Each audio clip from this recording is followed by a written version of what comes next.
Hello there. Today I will show you a comedy and action 2014 movie called The Interview. Spoilers ahead. In the opening scene, a little Korean girl is singing the North Korean national anthem, which features hateful and violent lyrics against the United States. Then in the next shot, a nuclear missile is launched into the sky. News stations around America report on the controversial actions of North Korea, and comment on the leadership of Kim Jong-un. Meanwhile, Dave Skylark is the host of an entertainment talk show called Skylark Tonight in New York City. He starts his show by interviewing Eminem, appearing as himself. Dave's producer and best friend Aaron Rappaport is in the control room with the crew. Dave asks Em about the offensive lyrics to his songs. Em says most of them stem from personal feelings while very casually letting it slip that he's gay. The crew freaks out and decides to strike while the iron is hot and exploit this. Aaron tells Dave what to ask while he and the crew celebrate Eminem coming out on their show. After the episode is done, Dave takes Aaron out at night to a surprise party that they hold for Aaron in celebration of airing 1,000 episodes. There, Aaron meets an old schoolmate named Jake. Jake criticizes Aaron for selling out and reporting on stupid celebrity stories while Jake is working at 60 Minutes. This bothers Aaron and makes him self-conscious over his work. Dave has Rob Lowe as a guest on the show, where the actor reveals that he is bald and is wearing a hairpiece. He removes the hairpiece and shows off an odd-looking bald spot that grosses out the crew. The show is interrupted by more news on North Korea and their supply of nukes. After the taping, Aaron talks to Dave about doing more serious stories. Dave agrees to help Aaron with this. Aaron is on the phone with John Kerry's office to book an important figure for a guest, when Dave comes in and shows Aaron the Wikipedia page for Kim Jong-un. Apparently, he is a big fan of Skylark Tonight. This inspires Dave to try and have Aaron book an interview with the reclusive dictator. Aaron decides to go for it, saying that he can get in touch with an office in Korea that holds the Olympics. One of the crew members then comes in and says there's a video of Matthew McConaughey having sex with a goat, McConaughey goat fuck, which they need to get on.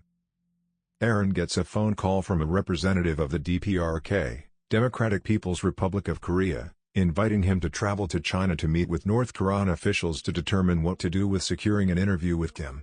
Aaron makes the trip to China, hiking all the way to the top of a mountain near the North Korean border. He collapses with exhaustion and is awoken by a helicopter descending. North Korean soldiers step out, followed by a woman named Suk. She gives him instructions on what to do when meeting Kim.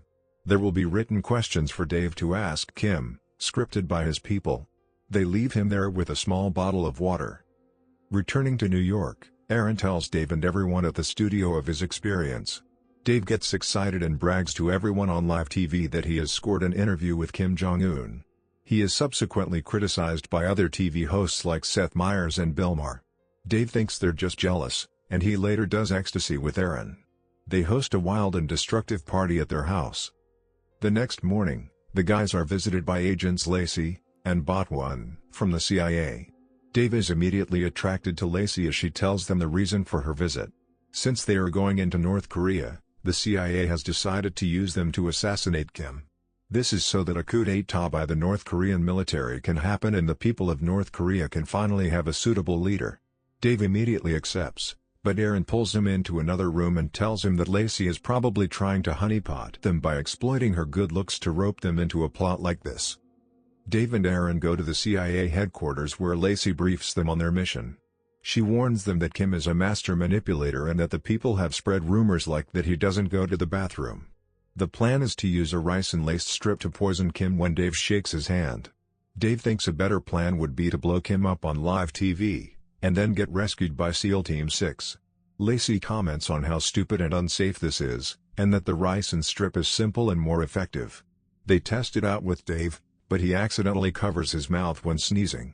They leave with the strip, which Dave put in a pack of gum instead of the bag that the CIA gave him, because he thinks Kim would get suspicious if he saw Dave with an unflattering bag. The two walk out before a crowd of cameramen to whom Dave brags about meeting him and giving him something using a hand.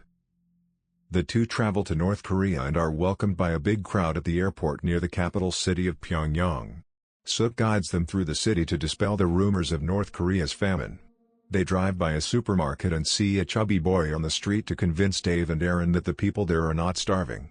Suk takes them to Kim's palace outside the city in a wooded area and introduces them to Officers Co., "And you?" You looks through Dave's bag and finds the strip. Panicking, he and Aaron say it's gum. You chews it and then spits it out. The guys are then escorted to their room and they scan the place for listening devices using a watch from the CIA. They contact LACEY and inform her that they lost the strip. That evening, the CIA sends a package with a replacement strip to be airdropped. Aaron is forced to put on dark clothes and sneak out of the hotel to retrieve the package while communicating with Dave and LACEY. While out there, he encounters a tiger. Aaron makes a run for it and the tiger chases him. He is saved when the package lands on the tiger and kills it. Aaron gets the package and then hears from LACEY that they see people arriving toward his location with guns. Dave tells Aaron to hide the package in his butt. Aaron reluctantly does so and is taken back to his room by soldiers. They strip him nude but find nothing. Aaron removes the package from his butt and shows it to Dave. They find that there are 2 strips in there in case they messed up again. Later, Kim shows up to Dave's room and is excited to meet him. He invites Dave to join him on a tour of his land. They hang out in his tank and listen to Katy Perry's Firework and drink margaritas, even though Kim was previously ashamed of liking those.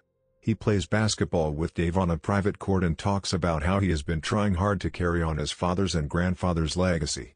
Kim surprises Dave by inviting a bunch of gorgeous Korean women so they can all party together. The guys are invited to a state dinner with a performance from 3 children. Aaron notices you looking sweaty and unwell as the ricin is starting to take effect. He motions to Dave, who notices. Yu stands up and vomits blood. Ko tries to calm him down. Yu takes out his gun to kill himself, but he ends up shooting Ko in the head, spraying blood everywhere. Kim cries for them, as does everyone else. Afterwards, this incident gives Dave doubts on the mission, and he throws the ricin strip away in a fountain against Aaron's protest. Kim goes to Dave's room again to invite him to another dinner. Aaron sticks his hand out with the other strip in his palm to poison Kim himself, but Dave stops him. At this dinner, the once charming Kim reveals his true aggression and violent nature when he threatens nuclear warfare against every enemy of his in retaliation for the deaths of his 2 best officers. Dave leaves frightened. On the streets, he walks past the supermarket and finds that it's a fake with a wall painted to look like a grocery store, along with fake fruits on display. His trust for Kim has completely gone. Suk visits Aaron in his room as he is trying to get the strip off his hand.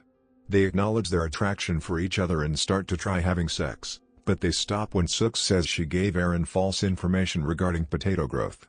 Dave comes in, forcing Suk to hide under the covers. He tells Aaron of his distrust for Kim and blurts out the assassination plot. Suk gets up and admits her hatred for Kim and plans to manipulate the interview so that they can catch Kim in a moment of weakness so that all his people will stop viewing him as a god.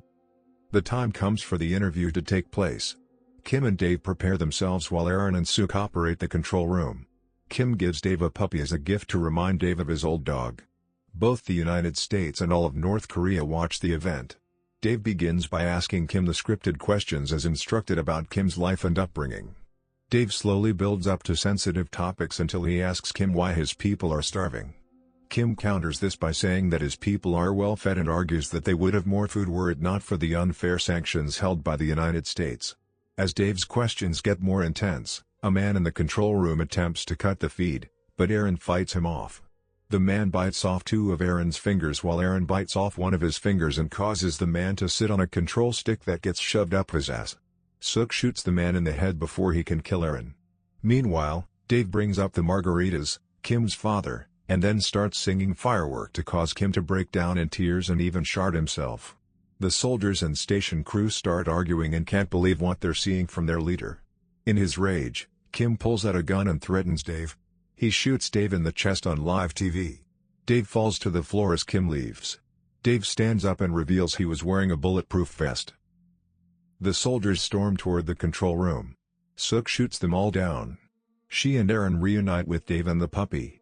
Kim learns that Dave survived and gets angry because he got honeydicked by Dave when he was already trying to honeydick him. Dave, Aaron, and Suk attempt to escape when they see more soldiers heading toward them. Dave runs back to commandeer Kim's tank and run the soldiers over. Kim gets in his chopper and prepares to launch a nuclear strike.